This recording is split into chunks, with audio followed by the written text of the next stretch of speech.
What's up, everyone? Welcome to the 571st episode of the Pokemon Podcast. It's super effective. I'm your host, Steve. With me is Greg. Hello, it's Pride Weekend, but you're hearing this on Monday. So to all the people who had a big Pride Weekend, I am sorry for your headaches and hangovers. Take a break. If they made you work, that is against the law in June. So I would bring that up to HR. HR is not for you. It's for the company. Okay, we are going to have that conversation one day because I'm going to go off on all of you millennials that bought a bunch of CEO garbage about HR right now. Do not get started with me as a person who has been in HR for years. I had the worst HR employee. I'm not saying there are people who are bad at their job. I don't know if she was bad at her job. She was just a bad person. Well, speaking of good people, Hannah's here. Hopefully, good person. I am. I spent the whole week with family, and now my phone is at the Apple Store, so I can't even play Pokemon Go right now, and I haven't even been able to play Pokemon Go. But my brother's graduated. Is your phone at the Apple Store in relation to you having to spend time with your family? No, are these two things related? Does your family work for HR? No. But my phone is at the Apple Store because I play too much Pokemon Go and I needed to replace the battery before Go Fest. Because it was really bad. Got it. Wait, what kind of phone do you have? Do you have like a older? I have an iPhone 12 Pro, so it's almost 3 years old. God. Yeah, that makes sense. Did you find that in the fossil layer? Good grief. Nah, 12s are still good. 11s are really pushing it, though. I had a 6 before that, so... Oh, good Lord! How dare you not fall that into the Science Museum in Pewter City? We have a show for you guys today. There's a lot of Pokemon news. We're just going to focus on, I don't know, I guess the three big things for the Nintendo Direct. And then Pokemon anime is coming back. There was Pokemon information in a Nintendo Direct? There was. How? That is not a thing that happens. Because unlike people on the internet, we don't move the goalpost here. That's why. Yeah, like this conversation happens every time there's the Nintendo Direct. People are like, don't expect any Pokemon news. And, for the most part, there usually isn't. There are Pokemon Presents, which does cover, but that doesn't ever mean that there's not Pokemon news. Like this year alone, they showed Stadium and they showed the TCG and they showed something else that was Virtual Console related that I'm blanking on.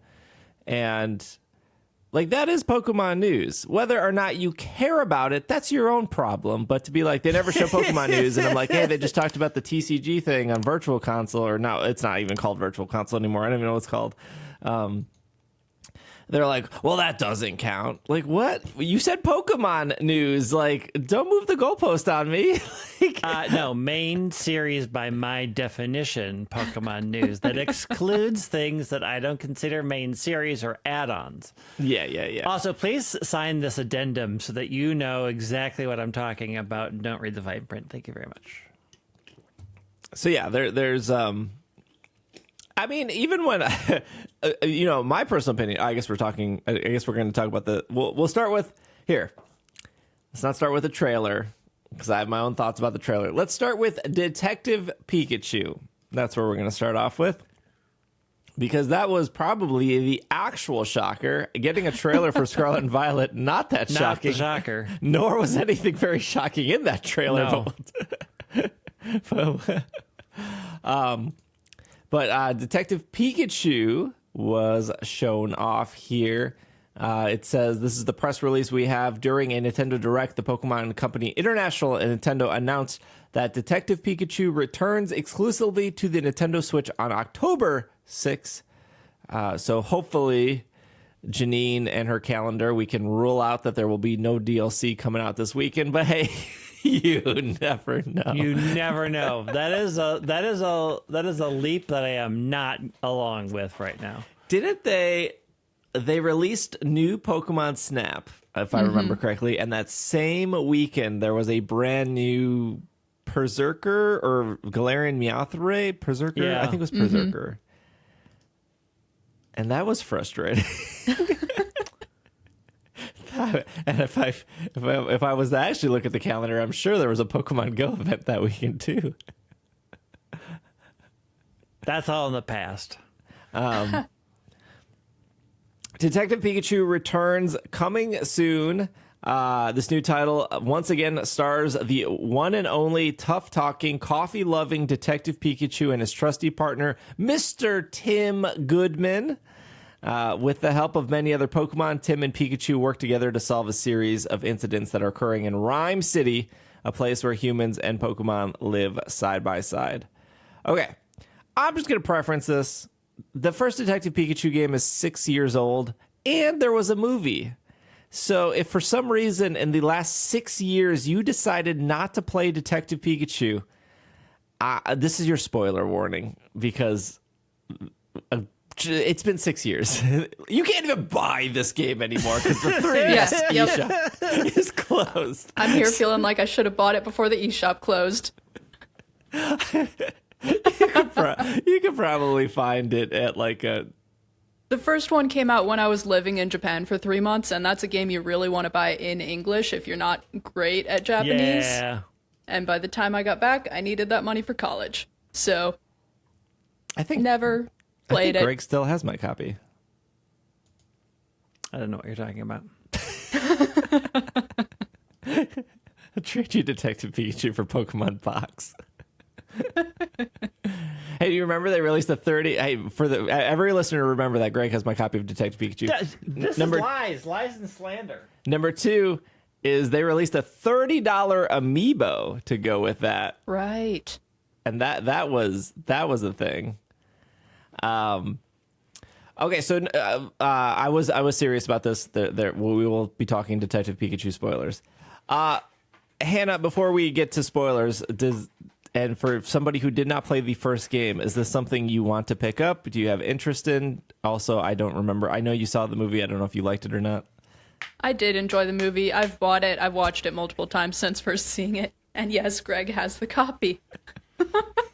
From my cold, dead hands, you'll get this. Actually, I had to open up to make sure the cartridge is still in there. Look, I take care of things. I'm sure it's well. I never taking questioned care that. of your stuff. You keep promising to come get a ladder. You never show up. You never Tuesday, I'll get the ladder. What if I'm dead? Then I will ask your husband for my copy of Detective Pikachu and the ladder. Yeah, he's not talking to you. I did enjoy the movie. I probably will play the sequel. I've been thinking about watching a recap of the first one, wondering if I should or if I should try to find a physical copy somewhere and just play through it.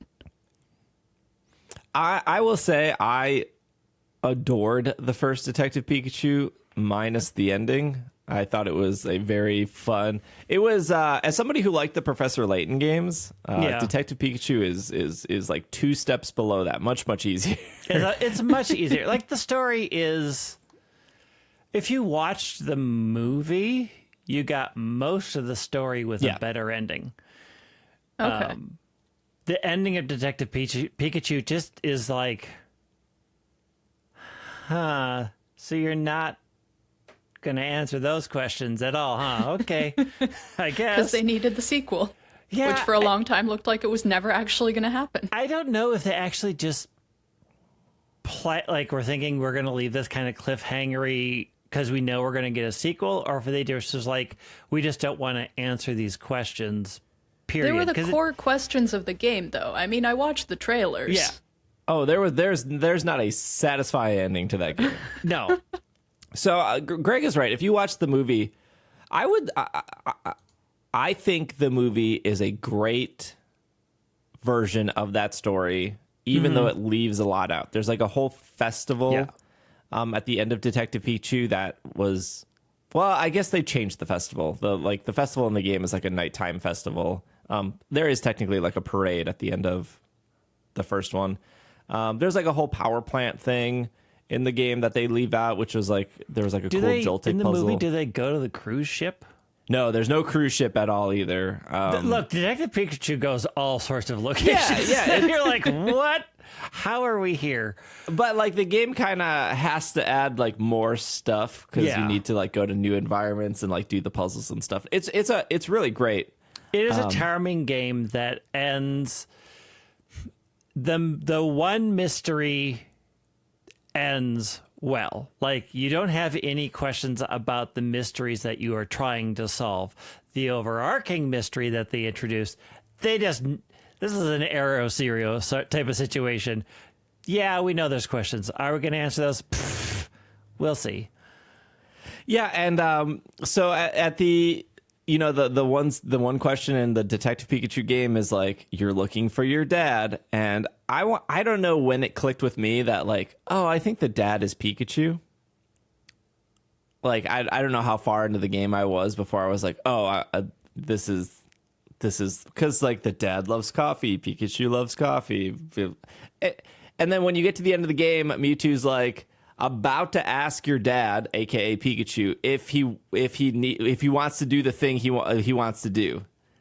And then there's like this weird cuts, and then you're like, okay, here it comes. And then there's this like weird blackout, like you don't see like the choice that Pikachu makes in front of Mewtwo. And then Pikachu comes back to you and was like, hey, Tim Goodman, we got another mission to do. And it was like, what?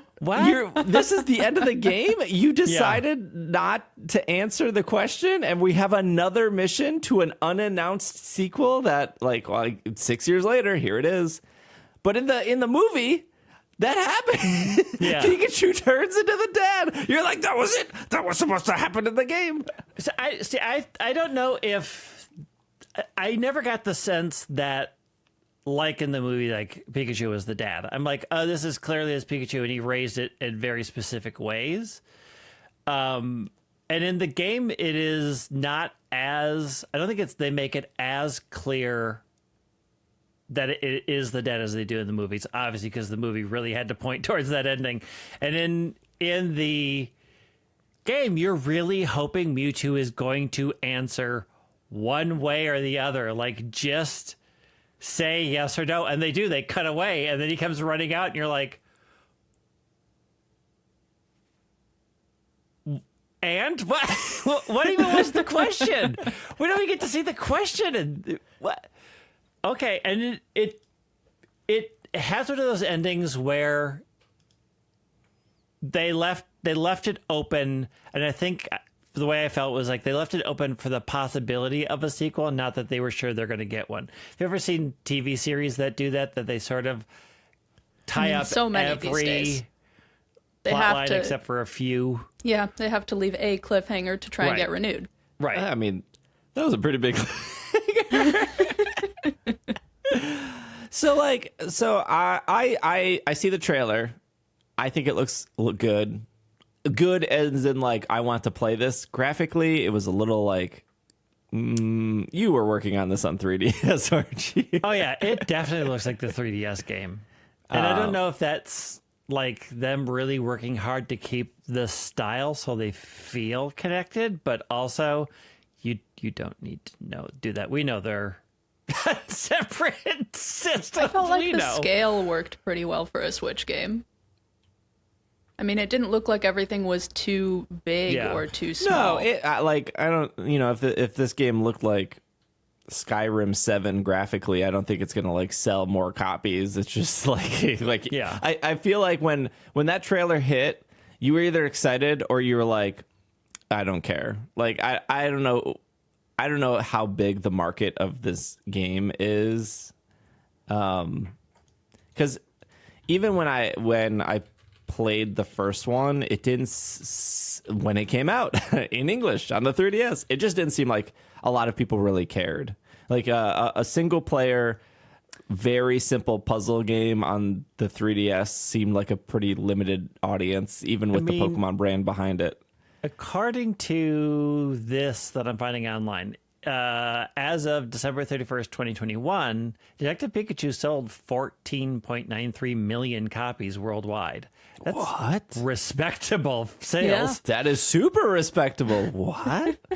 I'm going to see if I can find something that Are you sure you're not reading the movie, the copies from That would Blu-ray? make more sense. It's also like one of those games that, at least to me, didn't have any replay value. It's not like it's not like Tears of the Kingdom where you walk into a shrine and you're like, I can solve this puzzle like 5 different ways, right? Like in Detective Pikachu, there was kind of one way to solve every single puzzle. So, I mean, maybe if you were like speed running Detective Pikachu, you could replay it. But like, I figured out how to get the Joltik down the power plant and then plugged into the battery. Like, I did it. This is a different game they're talking about. What is Detective Pikachu case closed? In Japan, it was 3 games. Oh, okay. This is what that's talking about. All right, So in we're gonna Japan, look it was like 3 series that they all repackaged for 1 cartridge for US. I see. Okay, so that's going to change those numbers. I'm looking for better numbers. Oh, okay. Because 14 million sound like a whole lot. Now, if you divide that by 3, what is that, like 6-ish million? 14 divided by 3 is less than 5. Oh, yeah. 4.5 million, 4.33 Something million. like that. Yep. That's still a lot. Yeah. So for those that didn't know, in Japan, they got it in a digital release. I think they eventually got a cartridge, but it was like once a month for 3 months. They got part of the story, and then we had to wait almost a year after it came out in Japan for that physical release. This is an old game. Like, and when I say 6 years, I think that's when it came out in Japan. I don't remember the US, but. So you go into, I guess we go into this game going, okay, well, Pikachu's the dad. The movie already spoiled that.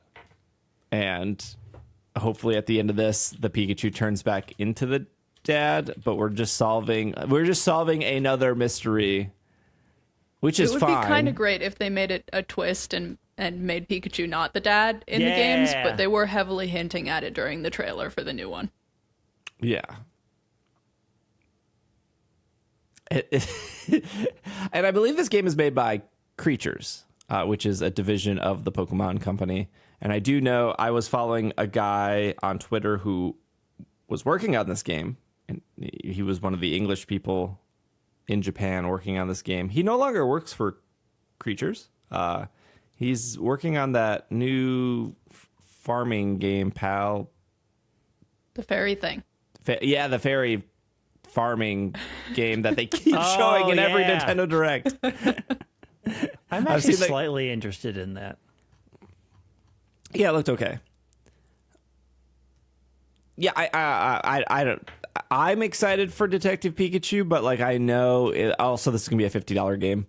Yeah, it is. I know in my head that I'm going to play it once and then that's it. Like, yep, that was good. Like, and with no desire to like play it again. The first Detective Pikachu was relatively long though, long in like a good way. Like it didn't. Like it changing areas and changing puzzles was very helpful to the longevity of that game.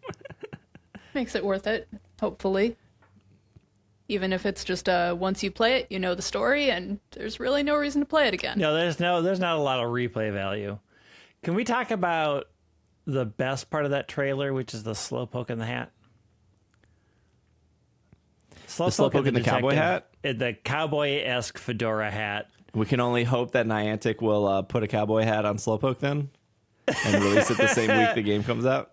I mean, it's probably going to go into Unite. That's the easiest way to put it in. But the question is would it go on a Slowbro? What if the twist was the reason they held this game back for so long is because they wanted to put like Gen 8 Pokemon in it, like Milcery? Oh, could be.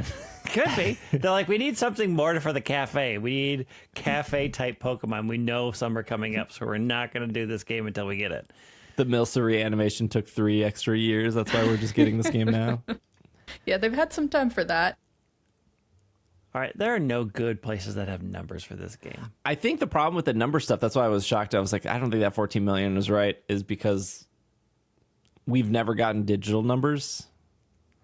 Like, we don't know when a game sells digitally unless, or if we do get digital numbers, they're merged in with the physical numbers. Yeah, so I mean, there's one line that says the game sold 121 122,000 units, 95 retail sales, and about 27 digital. But then that was just for Japan. And then it says in North America, it was the top selling 3DS game in March of 2018, and then was in the top 10 through June and July.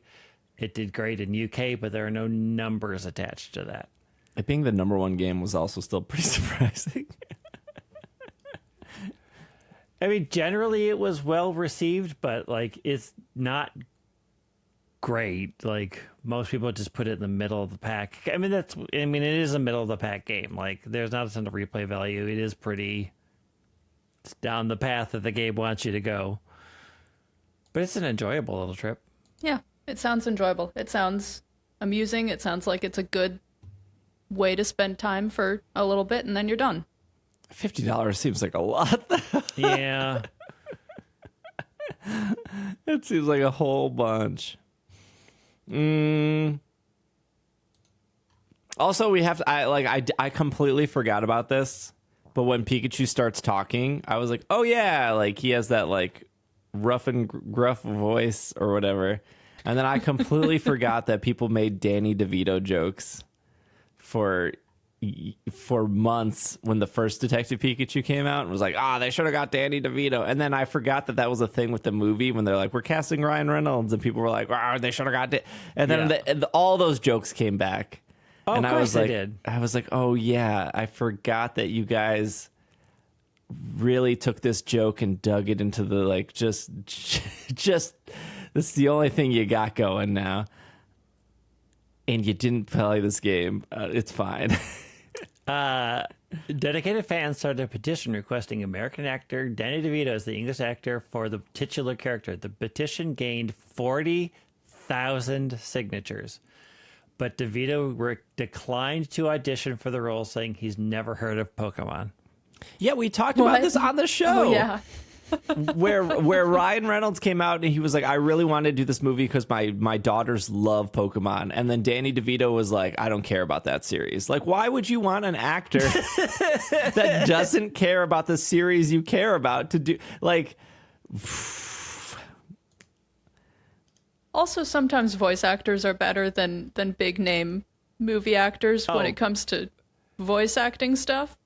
I'm not going to get started on using big name actors as voice actors right now, because this makes me angry. But Ryan Reynolds made sense because he shows up at the end. No, I mean, for the movie, the way they went with it, it's fine. But like, I have an issue with the direction that a lot of voice acting is taking, where they are just hiring actors who don't attempt to change their voice in any way to create a new character. And when they do multiple movies and they always sound the same, it's really not. It isn't as effective as when you can see them, because actors who play different roles can change their physicality, and they actually do change how they act and how they act out. And that doesn't come across as clearly in voice animation, especially when you have a lot of famous actors are like, I'm not going to really do anything for this role. I'm just going to say the lines, which is a super frustrating thing. Like, if you ever watch Archer and Bob's Burger, you know that they're the same voice actor. But that's what I love about it. But you can actually tell that he changes how he speaks between the two characters. Like, he does do a lot of voice work to make the two characters distinct, although he doesn't have the ability to get out of his own voice. Right? Yeah, because Bob sounds depressed and Archer sounds confident. Right. And so they do a lot of that stuff, whereas it's harder for me to say I can hear a lot of differences between Chris Pratt in the Lego movie and Chris Pratt in the Mario movie. Like, he just really doesn't do a lot, and they don't really hire him to do a wide variety of characters that give a lot of depth, and it's a whole frustrating thing. Anyways, join me on my Voice Actors Hatred podcast. I forgot that there was a Lego movie, and I forgot I saw it. There's two. Isn't there two? Yeah, there's at least two. I think I liked it. I think it was all right. The first Lego movie was super fun. I don't remember enjoying the Doesn't second he one show as up much. at the end of that movie like a Detective Pikachu? Isn't the spoiler for that movie is like he's like standing there at the end with his kid building Legos? No. I mean, one of the voice actors is standing there with his kid, and it's a whole thing. But Then maybe I don't remember that movie very well. I remember it being okay though. All right. Well, before we get to the Scarlet and Violet stuff, let's take a quick break. When we come back, we got Scarlet and Violet trailer, and we'll go from there. We will be right back. And we are back from our break. Okay, so the Nintendo Direct opened up with a Pokemon trailer. We got new footage. It wasn't the most exciting footage. It was not. It was new, at least. True. Okay, so in this off the press release, explore Mossy Town, Missouri. Yeah, explore no. Missouri. Come explore Missouri. You thought we were Masui, going to I think. Kalos? We are going all the way down to Missouri. It kind of is the same sounds. So you have to get the Japanese U and the Japanese E, Masui. Masui. That's why Hannah's on the show. In The part only one, reason we will. that invests. We will. Japanese knowledge invests. I That's have it. yet to wear a vest on the show. We need to hit our vest quota. So we're going to this new town in the land of Kitakami, the community center in the middle of Missouri? It's like Moss. Masui. Masui That's town close enough. is a public gathering place where locals can get together and chat, but it will also serve as the player's base of operations for the duration of the school trip. There's a shop nearby with toys and magazines on display, and outside the town, you'll be treated to a view of picturesque fields and rice paddies. Spoiler alert, you are not going to be able to walk into the shop. I guarantee you it's just going to be a menu. Yep, that's how it goes. In Crown Tundra and Isle of Armor, you can go in buildings. You don't go into but you any could- buildings you could in the rest of anywhere Sword and in Shield, Scarlet too. Violet. Scarlet and Violet does not have that functionality. Investigate 4 unique biomes in the Hidden Treasure Part 2. Blueberry Academy is where players will go to study abroad. In the Indigo Disk, it's home to a facility called the Terrarium Dome, which maintains a variety of ecosystems that provide a livable environment for Pokemon. This world-renowned park beneath the sea is constructed to bolster the learning environment for strong trainers. The Terrarium Dome is made up of 4 areas, each of which features a unique climate and ecosystem. I like how they respelled terrarium so that it's Terra. Yeah. Every time I'm looking at it, it just bothers me. I'm like, it's not high. Okay, wait, they're saying terrarium, which is impossible to say. The artificial sky projected onto the ceiling and walls will change to reflect the time of day and the weather. The temperature is unique and carefully regulated. The trainers will find a completely different Pokemon in each area. Okay, we'll stop there.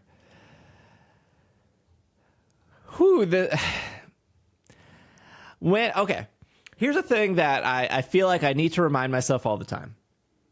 Do you know when we see like trailers to like Legends Arceus or Sword and Shield, and then we tell ourselves, this is early footage, it'll eventually look better.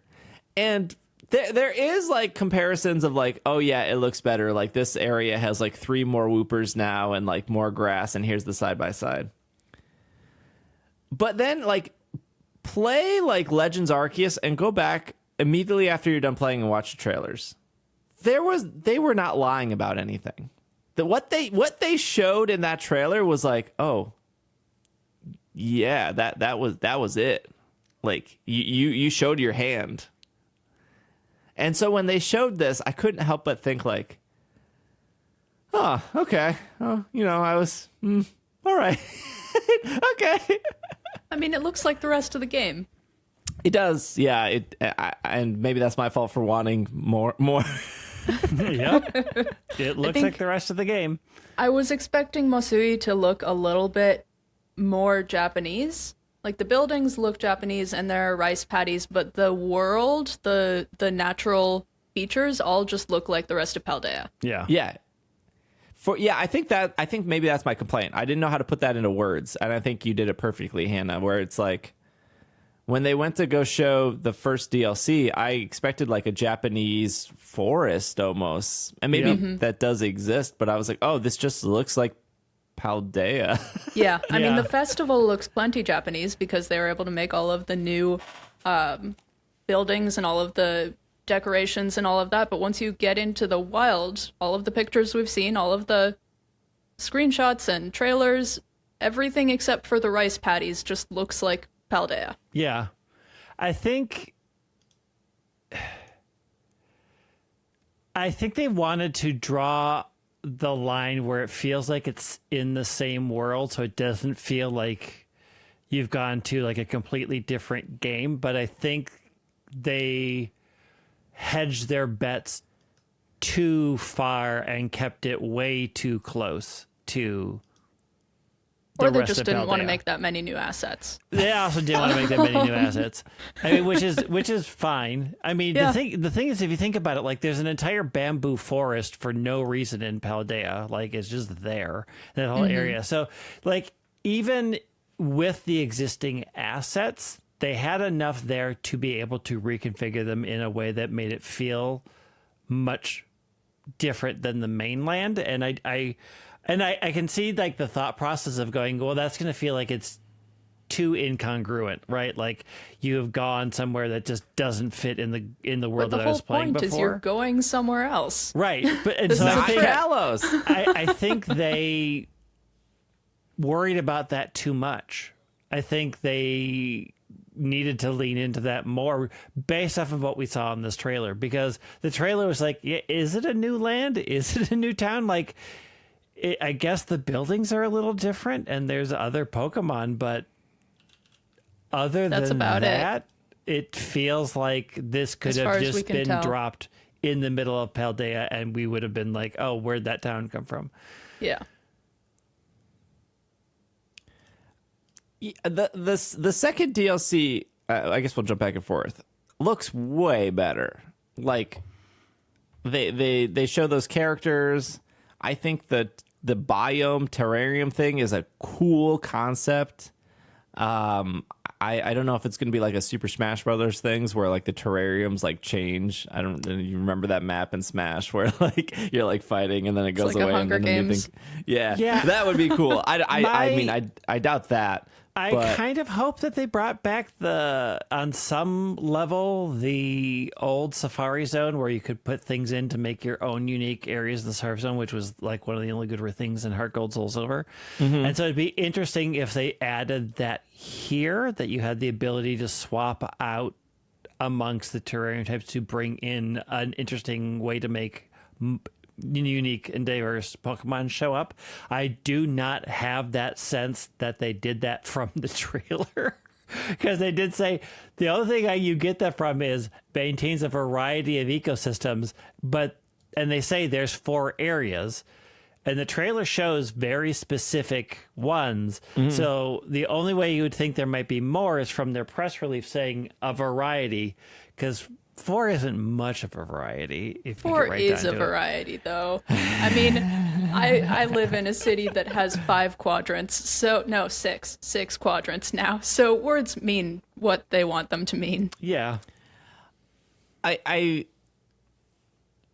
I'm worried that the biome thing will be super small. Just like if you look at all the screenshots and the perspective of like going from here to there, because like you can see the grass area from the winter area, and you can see the rock area from the sand area. Like the perspective makes it seem like They show that, but they show the lines. They show you jumping over the lines where you're going from one area to the other. I got the whole opposite feeling. I felt like this was way bigger than I expected it to be.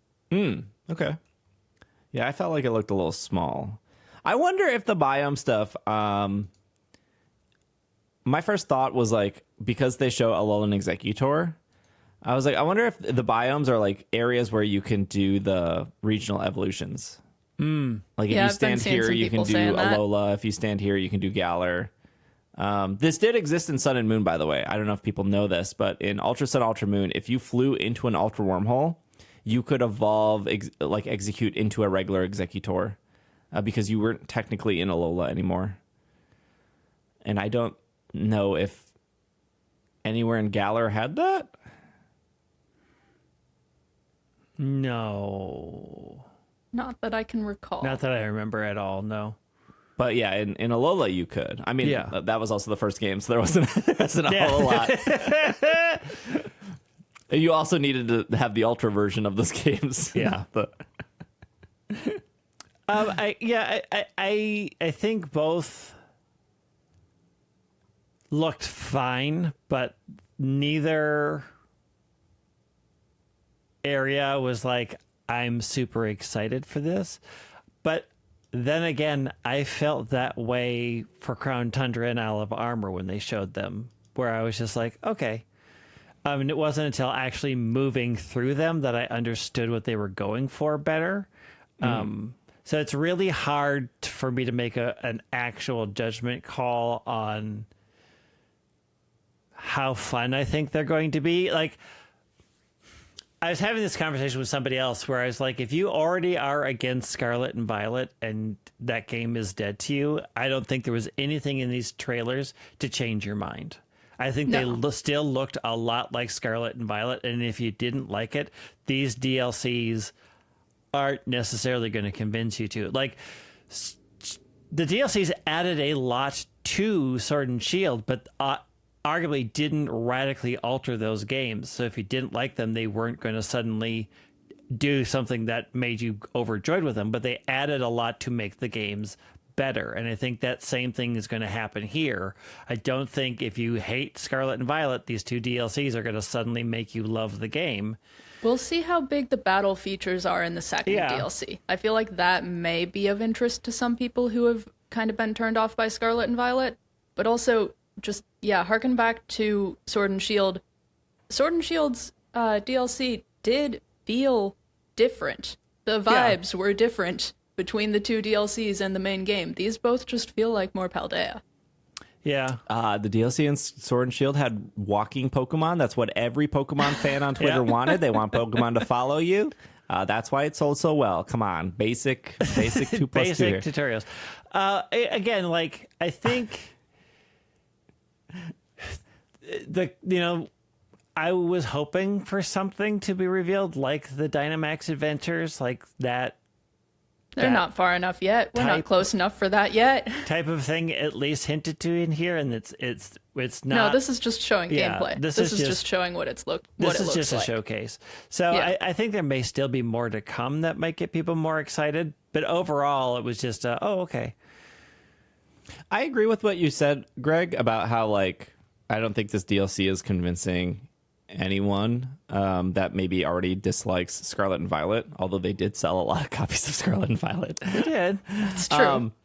But I do remember with the Sword and Shield DLC, which I will say I think those trailers made me way more excited than this trailer.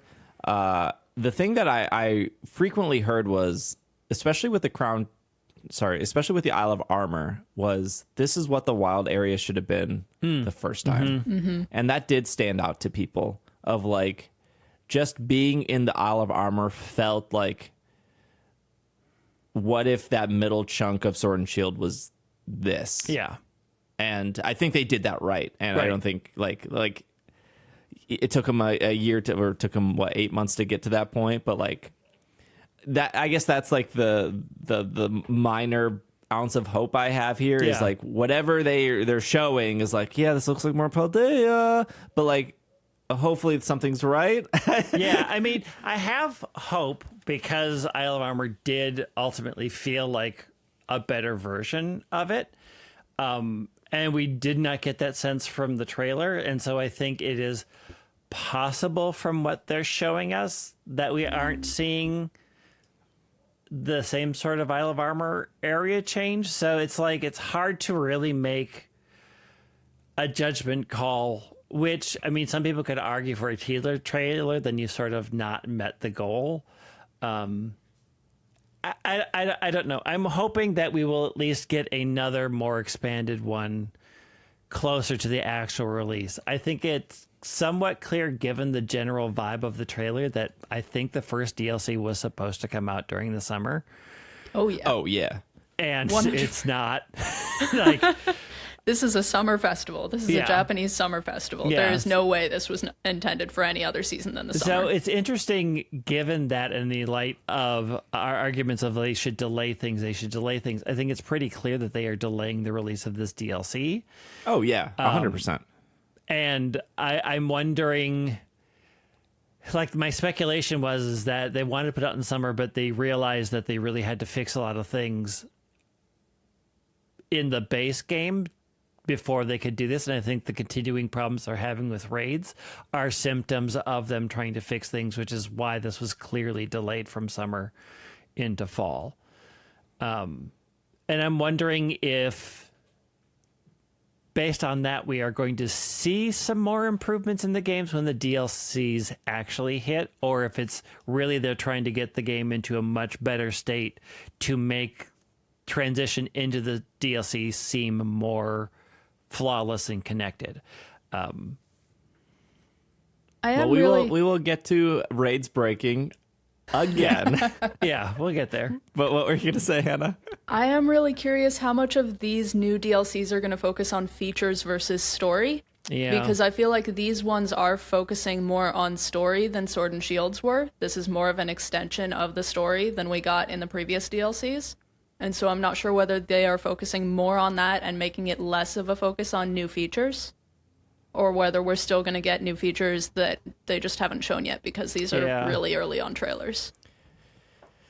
Yeah, I think this is also like a symptom of like people having just huge expectations for Pokemon and then being let down. And I fell into this with Ultra Sun, Ultra Moon. I don't know if you guys remember, but like when they showed like the updated map to Ultra Sun, Ultra Moon, like the screenshot, people were like, these look like gyms.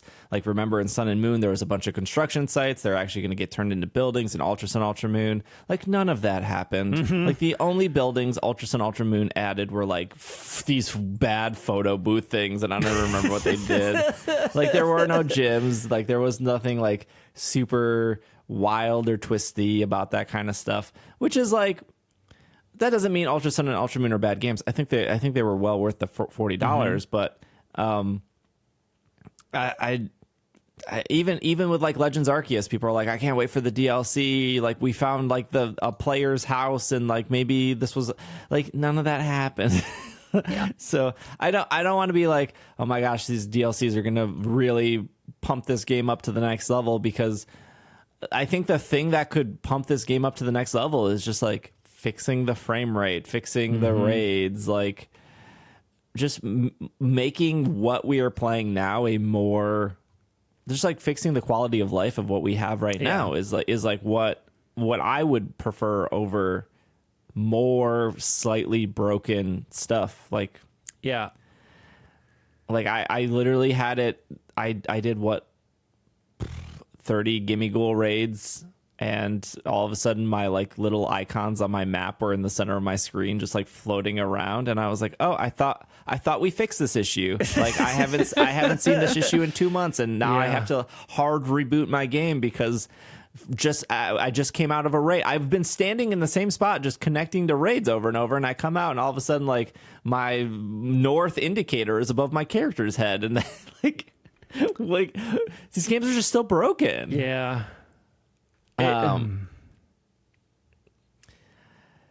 What else did they have in this press release? I will mention they for a spoiler, if you played through Scarlet and Violet, there was not a single double battle in that entire game.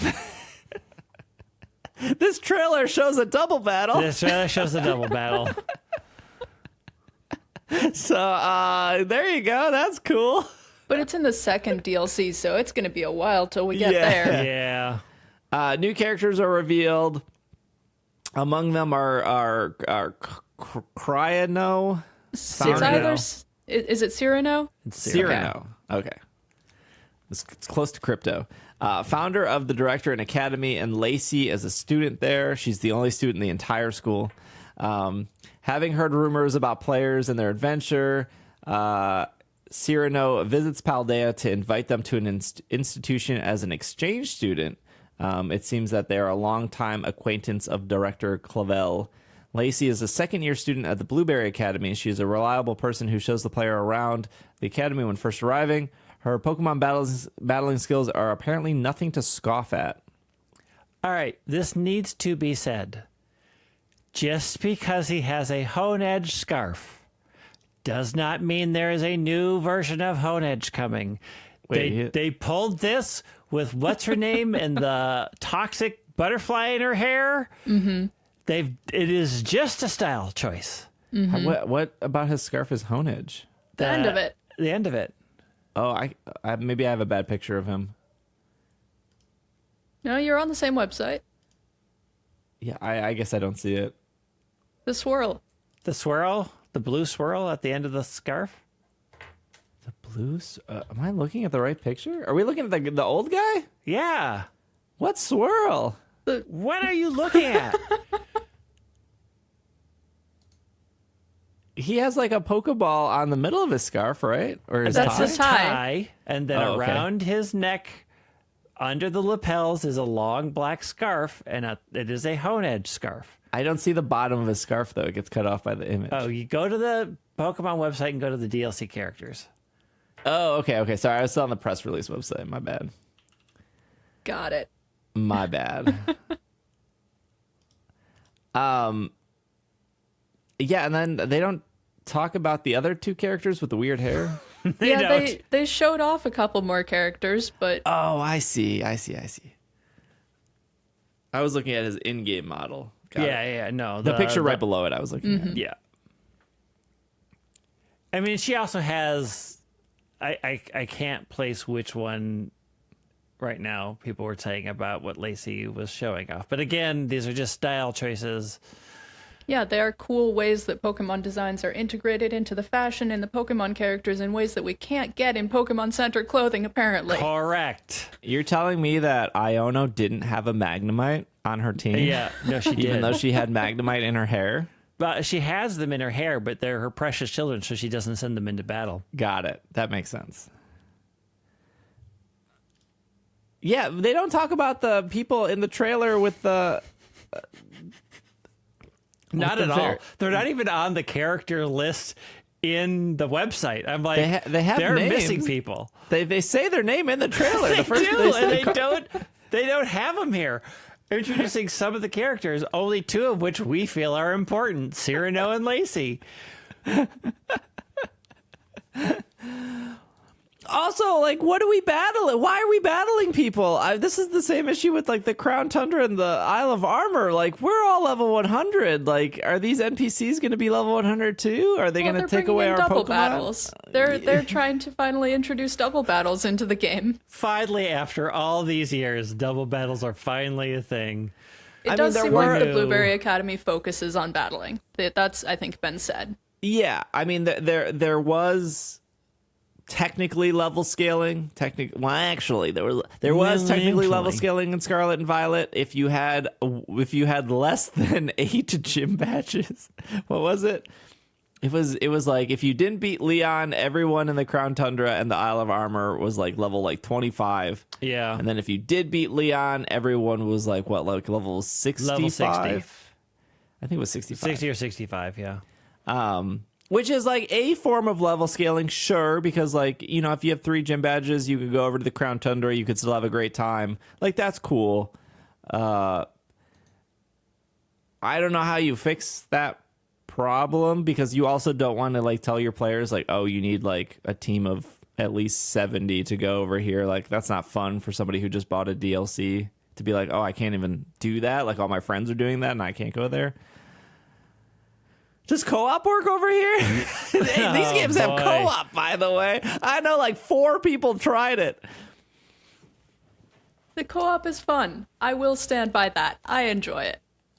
Yeah, look, it's week after week we come on and we talk about how these games are buggy and like they don't work and they crash, and like we literally just got a new raid event and it was broken for like 7 hours before they fixed it. All of that is true, but it's also true that these games were still incredibly ambitious. Like, this is still their first big open world game. Like, I feel like people don't talk about this is the first game they also did co-op, which happened to be an open world game as well. Like, This is the first game they've done co-op to this extent. Black and White had some. yeah, but in Black and White, you couldn't like start the game with a person and walk through the entire game Yeah, with them. no. Like this co-op is I legitimately, I suppose, the co-op that most people would think co-op is, which is like, let's play the whole game together. There's a lot going on in this game. They're very ambitious, but at the same time, they're very broken and bad frame rate and a little ugly. Not the prettiest Pokemon games ever made, but I still want them to be good. Like, I think there is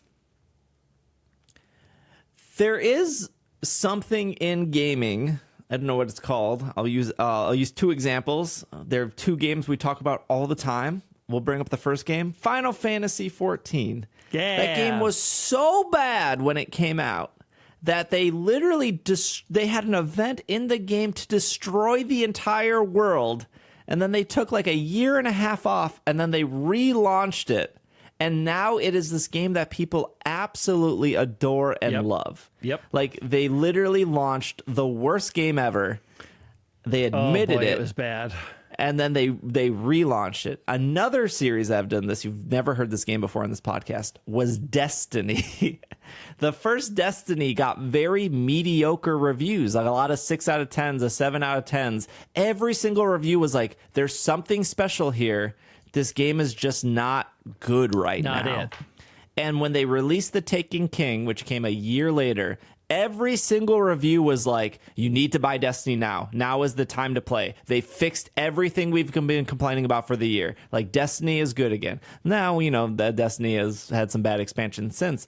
But, like, games have done this. I think another game that has done this was the Rainbow Six Siege game, I think. It launched, like, really, really poorly, and now it's, like, this like super loved competitive game. It's the new Rainbow. I can't remember the actual name, but Rainbow Siege.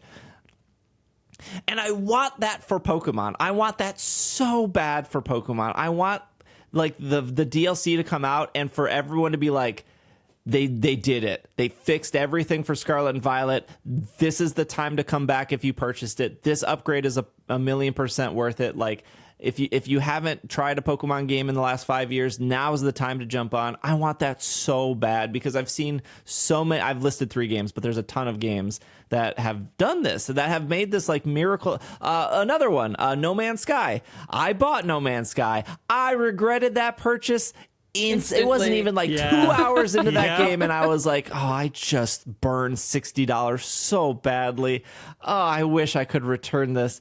It was awful. And now, like, No Man's Sky is like this super loved game. And every time somebody brings up No Man's Sky, the thing you hear is like, oh, they really it's a good, which is like fair. Like, that's a thing you want to hear, is like people being like, nah, they fixed it, man. It's really good. I want to be able to say that for Pokemon. I don't want to fall through the floor anymore. And is a difference there that Pokemon has the expectation of a different game coming out sooner than those games would? Like the next game in the main series. Yeah. Because I know Final Fantasy has a lot of games, but I don't think that they happen as frequently. No, Final Fantasy games take a while to come out. I mean, it's different when you're talking about the MMO, because they do have to pump out an expansion to the base game about every year and a half, or their base will fall off. But that being said, like, and I talked to this with people before, each expansion they come out with, they do go back to the base game and say, we are now going to fix a bunch of stuff that was bad. Because the biggest joke in Final Fantasy 14 forever was how bad the grass is. Because when they wrote the base game, they decided to procedurally have the game make grass. They weren't going to draw grass. They just wrote code to say, just make grass. And it is so bad and is so ugly. And they finally said, after 10 years, we are fixing all the grass. Fix all the trees. We're going to fix it. But like, every time they come out with a DLC, they have a chance to go back and fix the base game, because you have to do things to make it integrate, right? And they could be doing that here, and it is the hope that the DLCs are going to bring overall general improvements, because you have to touch the base game. You have to be able to add on the DC. You can go back in, you're making changes in one area, you need to make changes everywhere. And you have the chance to do it. Whether or not they're going to take the chance to do it is another question. Yeah, I don't think I have the hope for that. I Yeah, have the hope that maybe these things will be fixed in the next main series game. But I mean, I have the tiniest hope in the fact that the DLC was clearly delayed. But I lost that hope when all the raids broke. So Yeah. for a month, Here's the thing, and both can be true. Game Freak has made a ton of bad games, and Game Freak has made a ton of good games. And they can fix their bad games. They've done this before, and I will give you an example. The worst Pokemon game ever made by Game Freak is Diamond and Pearl. It is so bad. The pacing is terrible. 90% of the trainers use Geodude. There's the XP bar takes longer than it takes for your grandmother to make you a hot cocoa. Oh man, that thing is slow. Like when you save the game, you feel like your Game Boy or your DS, whatever that was on, your DS is going to explode because it's like saving lots of data. Please, like, don't move a millisecond. Like, those games are terrible. And then, in whatever miracle that happened, Game Freak released one of their best games after that, which was Platinum. It was they did it. They released the worst game they've ever released, and then a year and a half later, they released one of their best games. Like, so I do believe that I believe that Game Freak is not the best video game company out there when it comes to making games, but they have made good games. And they took whatever hot mess that was Diamond and Pearl, and they made Platinum, and Platinum is awesome. Like, there's no actual reason why, if you went into a game store and Platinum and Diamond and Pearl were sitting there and they were both like $40, you would ever buy Diamond and Pearl. Correct. There's no one would ever do, like, Platinum is the significantly better game in every single aspect. And they did it. And so, like, can they make this a better game? Sure. Yes, they've done it before. Will they? Don't know. Don't know, like, what their time frame is. Don't know what their budget is. Don't know if, like, Papa Pikachu at the Pokemon company is telling Game Freak, like, we don't care. Move on to the next game after this. Just pump out this DLC and get going again. Like, we don't know who's actually, like, making those harder calls. We don't know what happened to Pokemon Z. What happened to Pokemon Z? Yeah, like, we don't know what they're prioritizing. We don't know what they see as an actual problem versus what the community feels is the actual problem. and the games are still enjoyable. I still like these games. I still like them. I'm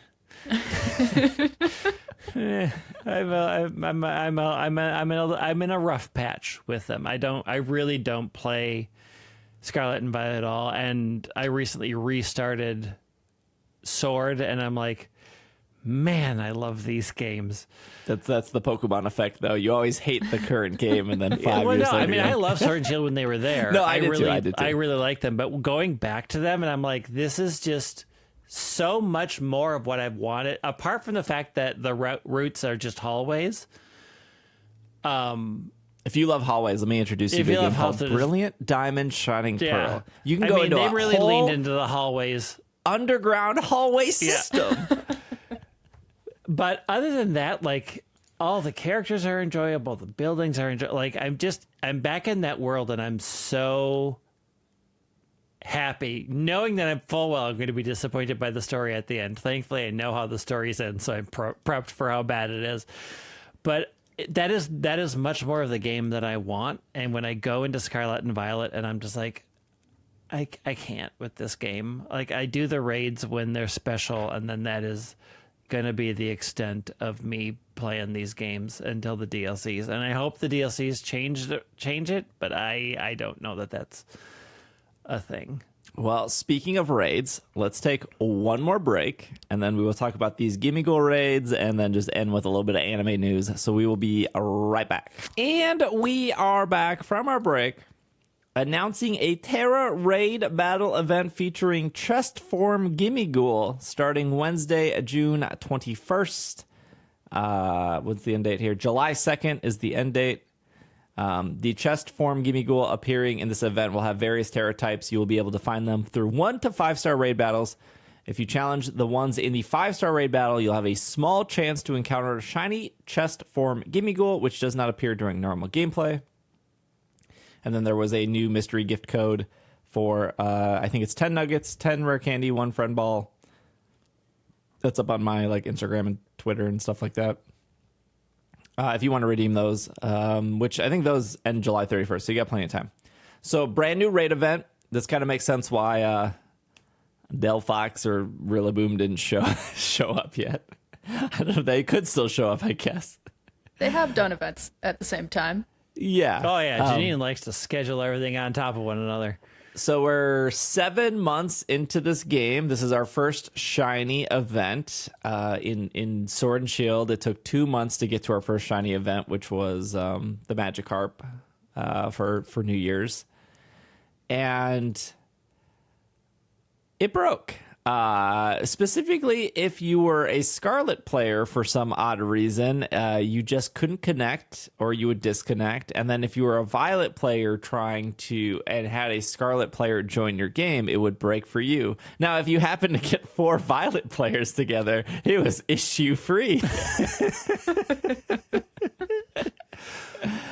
And it took about 6 to 7 hours for them to fix that. The raids went up at 10 a.m. Central Time, and I was streaming on Twitch, and I was like, "Oh, should I even do these?" And then it was like, "Oh, they're broken." Okay, no, I guess I'm ending stream. All right, I'm taking Wednesday off.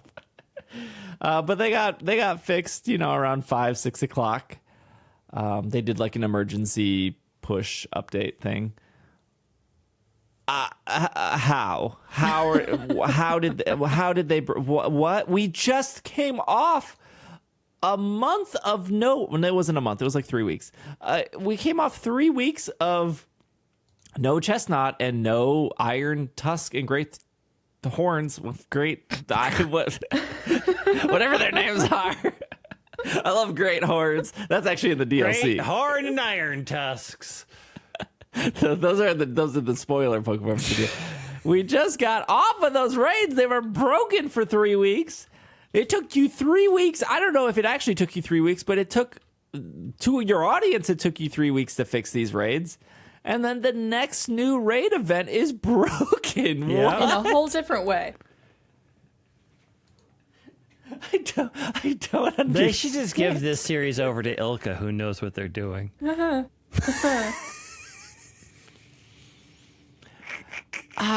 It's fixed now.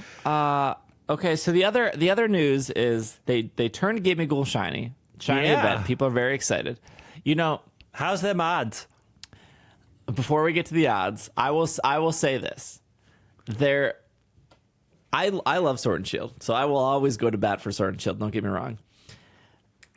Sword and Shield people complained that there wasn't enough shiny hunting ways compared to past games. Like in X and Y, you had radar, you had friend safari, you had chain fishing. There's probably software setting, of course. There's probably something else I'm forgetting. I think the concept of we're turning a Pokemon shiny for a couple days, and you have to do a co-op group thing this weekend is cool and great. And it's what I want in a video game. And it's kind of why I like raids so much in general, from Sword and Shield to Scarlet and Violet. I just think that's cool. It's kind of the same thought of community day. I like going out and being with people and playing Pokemon together. And so the fact that Sword and Shield did that pretty much once a month, every month, was they didn't have as many options to shiny hunt as in Sun and Moon or X and Y, but that was still a unique way to shiny hunt. It was just on a schedule and required other players. I thought it was fantastic. And so when they're oh, a shiny event, I felt like everyone in the room was yes, finally. And then we were like waiting for the data miners to be like, here are the odds. Maybe it's 1 in 100. You know, maybe it's like 1 in 99 because that would be very clever, fun because you need 99. You know, a big number, but, you know, still kind of. It's regular. It's 1 in 4,000. It's just what? Like they don't say here. They will never say here what the odds are. I want to repeat what the sentence is. If you challenge 1 in 5-star Terror Raid battle, you have a small chance to encounter shiny. That's not a small. That's like you have a small chance of winning the Powerball. Do you? Do you have a small chance of winning the Powerball? Because I think our definitions of small are very different. Pokemon Company. Even there were raids in Scarlet and Violet or Sword and Shield where it was like a 1 in 50 chance or like a 1 in 100 chance. And you would still spend all weekend doing it and maybe not even get it. That's a lot of time to dedicate. And, like, I don't want to get into, like, well, that makes the shiny more rare, more valuable. Look, my LinkedIn is stacked with shinies. Like, I'm getting job offers left and right because employers know how valuable my collection is, I'm sure. But, like, there's also something called respecting your player's time. And like even if and like just having a fun event. Video games at the end of the day are supposed to be fun. There is nothing. Oh, I'm so mad right now. There is nothing fun about walking across Paldea to a raid event to then realize that it's a 3-star raid and that's not shiny. And then, okay, I'll trek over here. Okay, because I don't know, because the map doesn't show me if it's a 3 or a 5 or a 6 or a... Like, I have no clue what star rate it is. I can only walk, and then, oh, this is a 4-star. This is a 4-star. This is a 3-star. Well, how do you want your players to do this, Pokemon? Because I have gone 7 months in this game without changing my system clock. Because I'm like, there's more than enough to do. I can join other people's raids. I'm not going to do all my raids anyways. I'm going to get distracted and I'm going to like EV train. I have a million things to do. I don't need to change my system clock. I don't want to change my system clock because I don't want to be disqualified from the Animal Crossing World Championships that will happen in the future. No one wants to be disqualified. I'm not a cheater time traveler in that game. I can't change my clock. But like, I walked through all Paldea. Great. Out of all the promoted raids, only one of them was 5-star. The rest was 3 and 4-star. What do you want me to do? Do you want me to sit in a 10-minute queue and try to connect to other people for it to say connection not found? Literally 10 minutes. I have footage of this. I like 15 plus minutes of me just trying to connect to get into one raid for then the host to be like, I didn't like that you're bringing a mute. Disconnect. Like, okay, I guess I'll get back in queue. Like, how do you want me to put? Like, the only way I can actually do this is to go into my like system clock and move it like forward a minute, and then all the raids refresh, and then I have to do this painful walk to each one. Like, it's not even the shiny odds that are upsetting. It's the fact that this event is not fun in like any way. Like, the rewards are okay, I guess. But I've like, just been playing it for the rewards. If you just play it for the rewards, it's fine. No expectation of a shiny. But like I felt like the rewards were better for great. It's so I think the expectations are different because they announced this during a press release, right? Like, they announced this during the Nintendo Direct. They're like, this is this huge raid event. It's not this weekend. It's like 2 weeks long. This is the first time Gimmighoul's in raids. This is the first time Gimmighoul can be shiny. You can actually get like a decently IV'd Gimmighoul. This is the first time you can get an XXL Gimmighoul or an XXX small or XX small Gimmighoul minus Pokemon Go. Like, it is on paper an exciting event, and then you have this thing where like 3 and 4 stars raids are just completely useless. Like, there's no way in the game to regenerate raids. I don't know if you guys remember this. When I say you guys, I'm talking about listeners.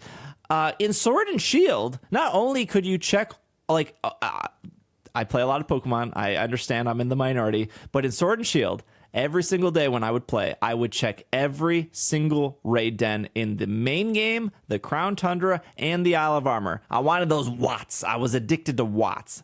But I would check them all too, and checking every single raid den in that game took me about 45 minutes. That's unreasonable in this game because everything is so spread apart. And on top of that, in Sword and Shield, I could reset the raid dens manually by just doing them. I could, if you cleared them out, new raids would spawn in. There's no way to do that in Scarlet and Violet.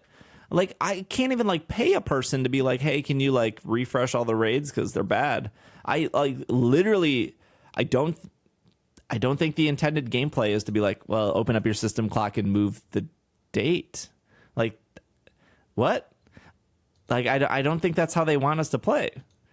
Like, for a company that could just copy and paste features from old games and like call it a day, they're so bent on like making new mechanics that are not better than the mechanics they had before.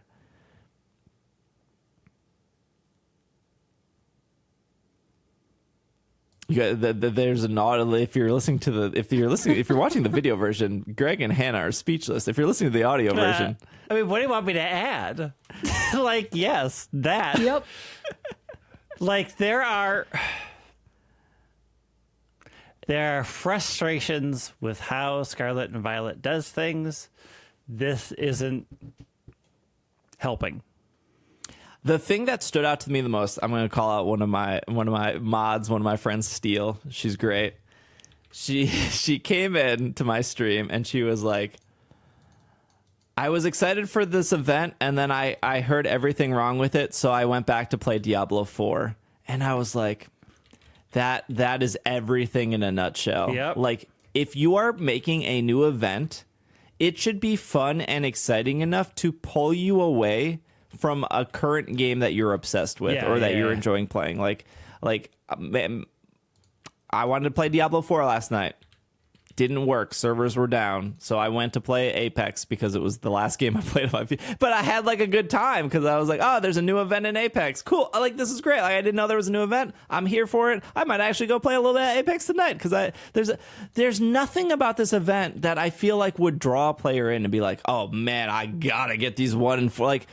Like it's just a bad event. Like, I would rather have another week of Chestnut because Chestnut gave significantly better rewards. And I could actually easily get into a random Chestnut raid. Yeah, I'm not even trying to use the raid menu. I'm just going through and clearing out my Gimmighoul Raids and seeing what I get there. Because trying to use the raid finder menu, like we said last week, is unpleasant and potentially useless. I'm so glad last week was dedicated to the raid finder menu because the more I use it, the more angry I get. Oh, Yeah. yeah. Like, to everyone being like, oh, Wycom was bad, bring me back. Bring back Wycom. Because at least Wycom didn't... At least, like, when you connected to something in Wycom, it was pretty quick where it would be like, yes, you're in, or no, you're not. Or no, you're not. In Scarlet and Violet, when you connect, there is no backing out. You are just in this 3-minute loop of it thinking for it to be like, nope, you didn't get it. Yeah, I've never waited 3+ minutes for it to say, like, you're in. Yeah. Well, the weird thing is because Scarlet and Violet it's trying to find something to match your parameters. And if the first one was full, instead of saying, hey, that was the only one, I'm going to kick you out, it's like, I'm going to search the universe to see if somebody else is doing this. I'll let you know in about 5 hours. Stop it.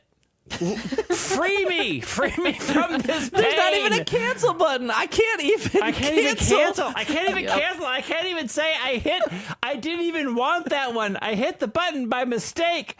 Let me undo my mistake. I don't care about that Gardevoir right now. If somebody is hosting a 6-star raid and I'm going to go over to the little magnifying glass to like punch in the number and I accidentally click the raid right before it, I have now missed that 6-star raid because a raid is only open for 3 minutes, and the raid the 2-star Teddy Ursa I just accidentally clicked on has now held me hostage for like 5 minutes because I have no way of backing out. Getting out. And when I get out and finally can refresh, the one that I wanted is now gone. This is the worst way to do an event.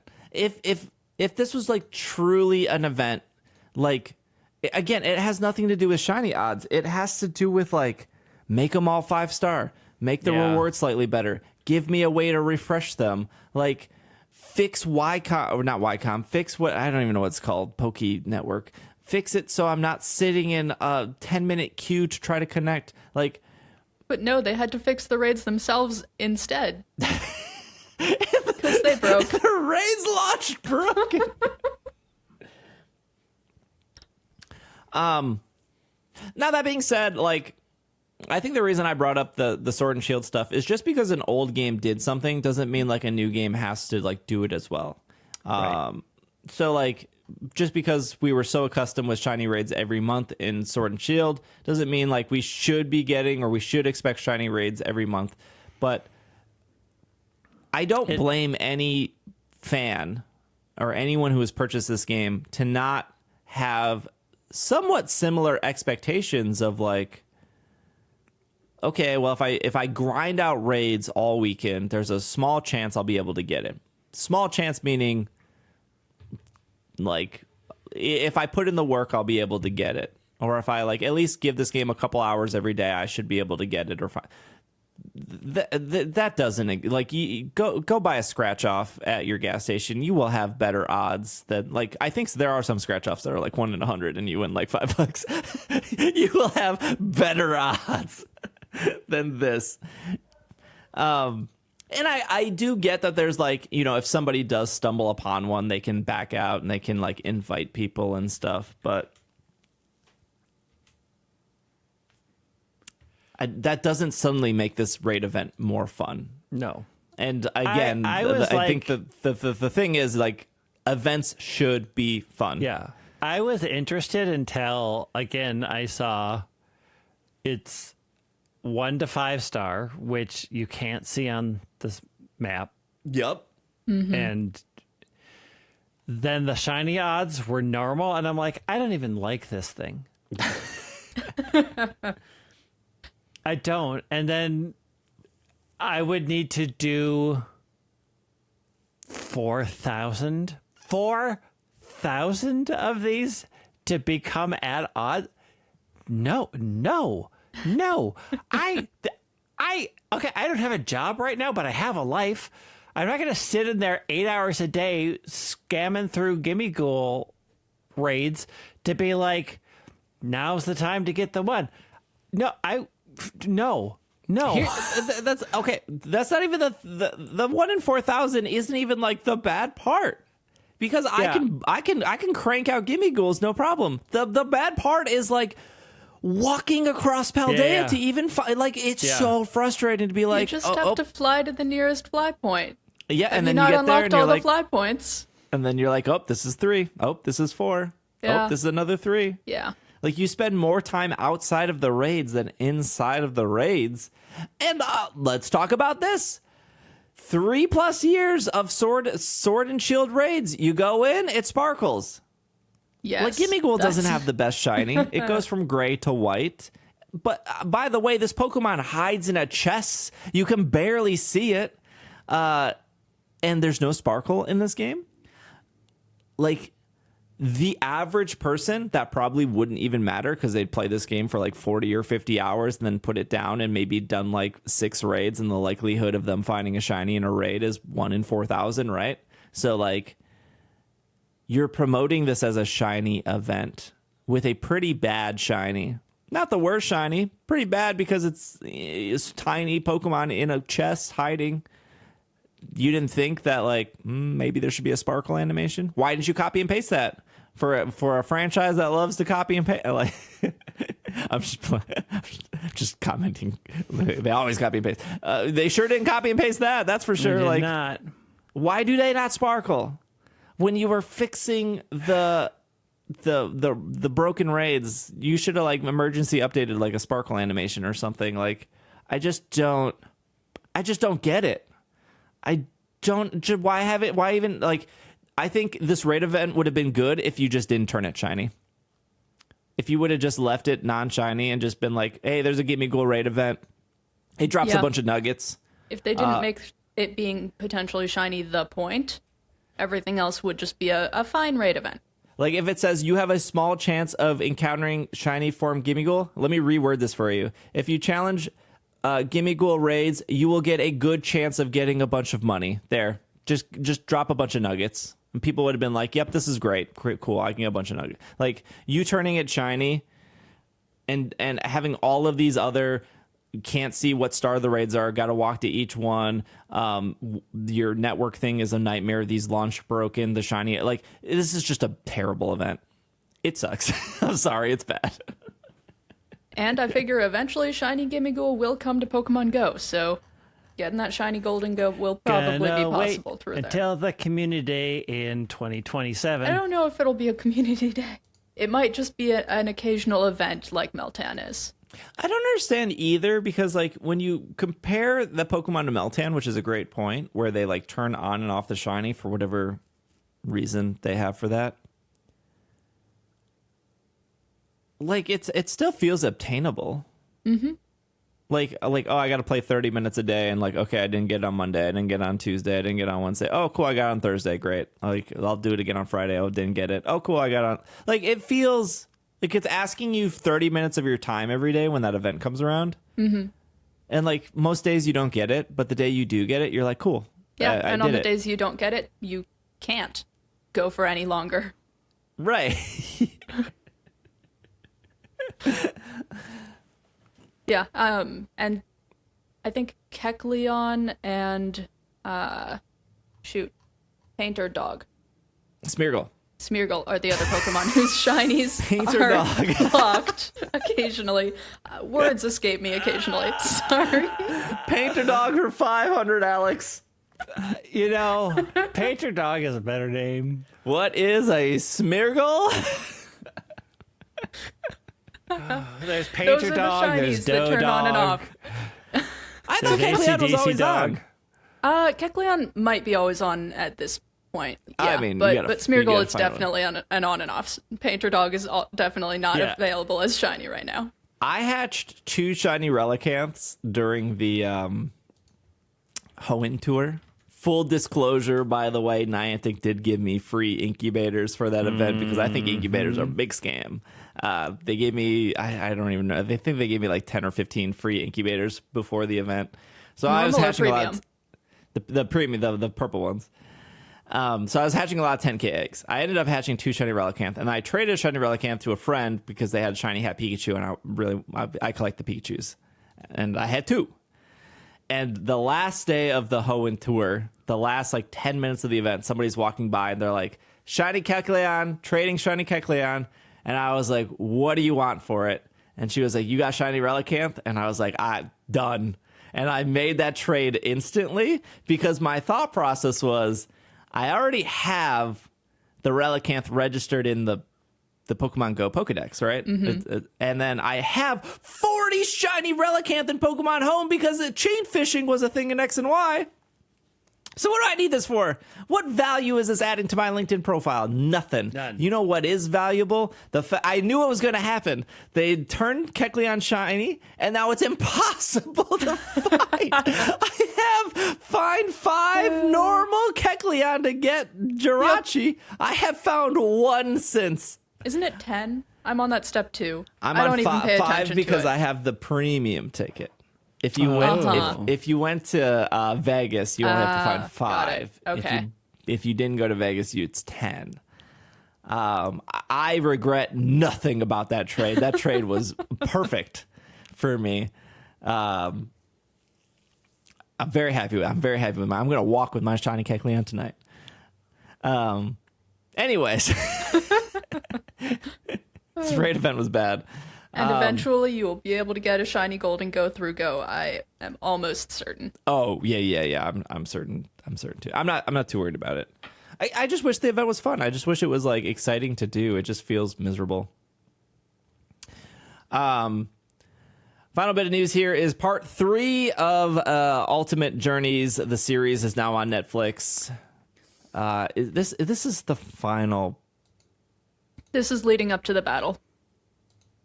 Does this not have the Leon battle? It does, I think. I think it doesn't. I think it does. This is I'd have everything. to I'm look pretty sure again. this is everything before the final Ash stretch. I don't remember Which the is name. the 8 episodes. Are you talking about the 8 episodes? Yeah, I think this is everything before the 8 episodes. Okay, the last episode I remember seeing was the Darkrai episode, which was like a 2-part, right? I'm not caught up. How many episodes do we have so far? Because there's like 100 episodes in Japanese. I did not watch 100 episodes of this anime. I'll tell you that much. I mean, they've released them over time.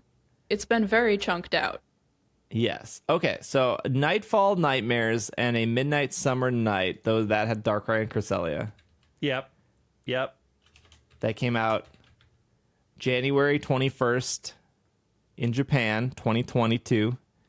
Sorry, January 21st, 2022 for US, July 23rd, 2021 in Japan. Jeez, that was 2 years ago. And then 1, 2, 3, 4, 5, 6, 7, 8, 9, 10, 11, 12. Are we not? Maybe I missed 15 episodes, but that only brings us to 74. That only So, brings us. looking at Netflix right now, There's still like 45 episodes left. yeah, So is this not Leon?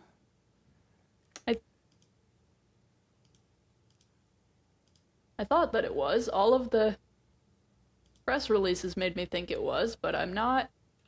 I'm not sure anymore. Part 3 is the one we're going into, right? Yeah, part 3. Yeah, And I think I've definitely watched part 1 and part 2. I've watched part 1 and part 2. And part 2 ends with Darkrai and Cresselia. part 3 goes from episodes 28 through episode 42. That doesn't sound like Leon. How are there 100 and X episodes? There's the whole series in Japanese is 136 episodes. And we're getting episode 60? What? I There think ain't no this way. does have Leon. I think that Leon is in episode 37 or 38. There are just more episodes at the end that I didn't expect because I try not to spoil it too much. Are they except cutting we know the episodes end. for US? I don't I think think they so. are. Are they?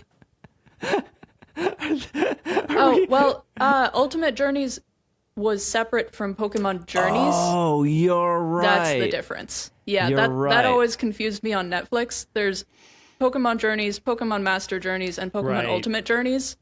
That's where they cut it up. Got it. I remember this. They like rebranded it for some reason. In ways that sound almost no different. Yes. And you So- can't tell which comes first when you're trying to figure out which comes first. So now I don't know where I left off, actually. So this might be the Leon stuff then. It is. Yeah, Okay. it is.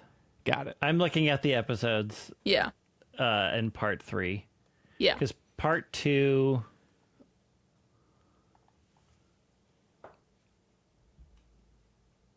Wow, if I left off at the Darkrai stuff. Yeah, you're behind.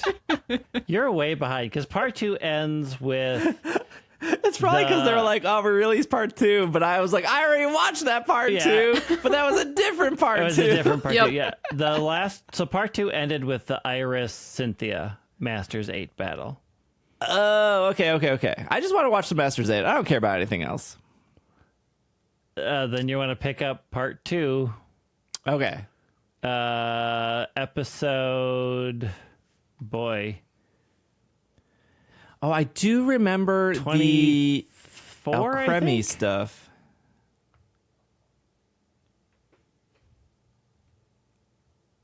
I think maybe I started watching. I think the last episode I watched was the giant Pikachu versus the giant Alcremie. But I don't think that's Pikachu was around where I Gigantamax. I think it stopped, just too. ate a bunch of cake. Spoiler. All right, well, I guess I would probably have a more enjoyable time watching the Pokemon anime than doing Gimmighoul Raids. I'll tell you that much. Yep. Probably a better use of my time. All right, well, that was today's show. Thanks for listening. Thanks for making it to the end. Here's the question I've been waiting to ask this entire time, Steve.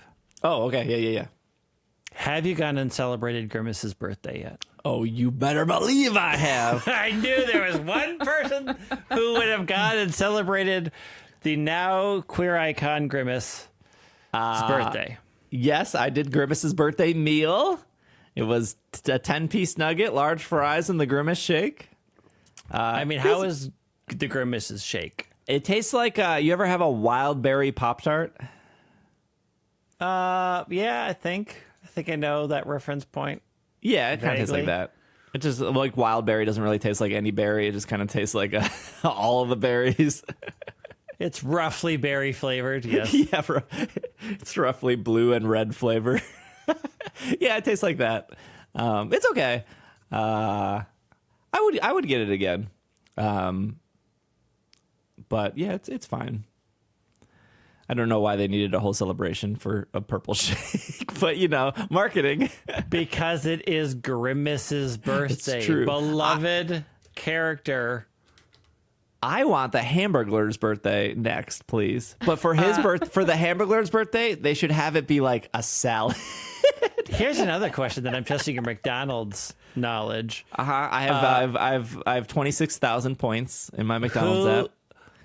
Who is the McDonald's Land characters? Who is Grimace's relative in the McDonald's character? Ooh, I don't know that. I don't know what that little bird character is called. Early Bird? Oh, is that her name? Yeah. Oh, I didn't know that. Yeah, I that's only know the Early Bird. Hamburglar, Grimace, Mr. Ronald, and then that's it, I think. I know there are more characters. So you don't know the wonders of Uncle O'Grimacy, who is green for the Shamrock Shake and who is weirdly Irish to Grimace's unstated national Are they identity? retconning McDonald's characters? No, Uncle O'Grimacy is real. Yeah, but like, Early Bird was- are they retconning him to be in charge of this Shamrock Shake? No, Uncle O'Grimacy was created to promote the Shamrock Shake when they did Question is Shamrock when. Shakes. 70 something. That makes sense. I forget. There's a McDonald's app on Bulbapedia, and it's showing the Grimace Shake right now. Because Early Bird was created in... Okay, here it is. Uncle Grimacy was 1975. Early Bird is when McDonald's started doing breakfast. They created... Oh, is Early that why Bird. she exists? I Yeah, just typed Early in Bird. Early Bird in Bulbapedia, and it gave me an ability. That's not even the... I'm losing my mind right now. Oh, her name is Birdie the Early Bird. Yeah, Birdie the Early Bird. Got it. Oh, I'm on McDonald's.fandom. This is a whole Yeah. website. Hey, Sure is. If you've made it to the end of this podcast and you're watching on YouTube, comment below what your McDonald's order is. I would love to know. Or who your favorite McDonald Land character is. I want to know your order more than your character. Because And- everyone's going to pick Grimace. Because why would you not pick Grimace? Because the Fry Guys exist. There's Mac Tonight. There's Mayor McCheese. There are I'm trying so to think of when the many. last time I ate McDonald's anything was. I can tell you, for me, it was 1991.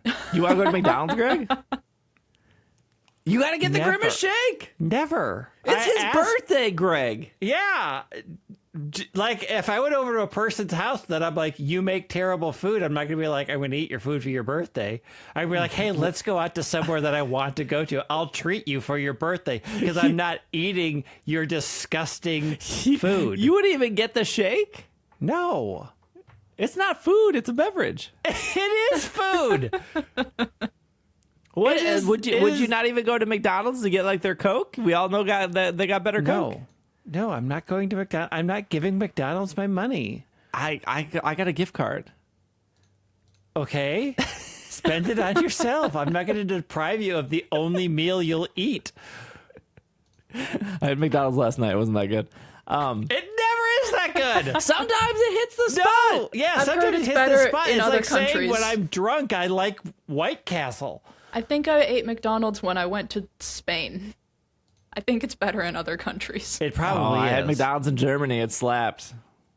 It was good. I wonder if there's like a fast food podcast. If there's not, I'm willing to start it. Did you know that there was a pirate amongst the McDonald Land mascots? I did not. What was he selling? Captain, who was it? Captain Crook. He was the fillet of fish stealing counterpart to Hamburglar. Did he have a French fry as a sword? Because that'd be cool. I don't remember that part. I mean, the Hamburglar was stealing hamburgers and Captain Crook was stealing fillet of fish. I don't remember if he had. I know he has a sword, but I don't think it's a French fry. It should be. It should be. All right, Greg, you have a Kickstarter. I do. It's called The Mystery Business. It's a wonderful TTRPG. Go back it, please. Oh, Kickstarter, The Mystery Business. Live out your life as a Scooby-Doo gang. What could Can be they better? just search your name? Was that They what can too? also search for Leatherman Games, which is my company. All right. Well, that's our show. Thank you, Hannah. Thank you, Greg. We will be back next week. Should be a crossover episode. I'll be in. I forgot to say this. I'll be in Columbus, Ohio. Unfortunately, that's where the World or National Championships will be. If you're listening to this on Monday, I'm gonna try to find an area that maybe isn't downtown, maybe a park in Columbus that we can do raid hour on Wednesday, because I should get in around 3 o'clock on Wednesday. I would like to do raid hour when I get there. If you are in the Columbus area and you know how to do raid hour, or you know a good place that is close to downtown, message me, and because I want to do raid hour. I don't even know what the raid hour is. Is it Nile Ego, maybe? I don't know. That sounds right. My phone's at the Apple Store. Sure. And then I'll be there all weekend. So if you're going to Columbus, Ohio, you can say hi. I'm meeting up with Pokesports. They rented a podcast studio. We're going to record an episode, and that'll go up on their feed and my feed. And if for some reason that doesn't work, I'm going to panic call Hannah and Greg, and I'm going to record in a hotel room or something. So we'll figure that out. But All right, June raid hours. It is Nihilego. It is Nihilego. Yep, I heck checked. yeah. Cool. I don't have that shiny. Yeah. All right.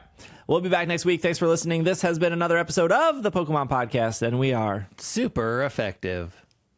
Not sure if we're playing any more Gimmighoul Raids or not. Super effective. Gimmighoul could be a McDonald's Land character, though.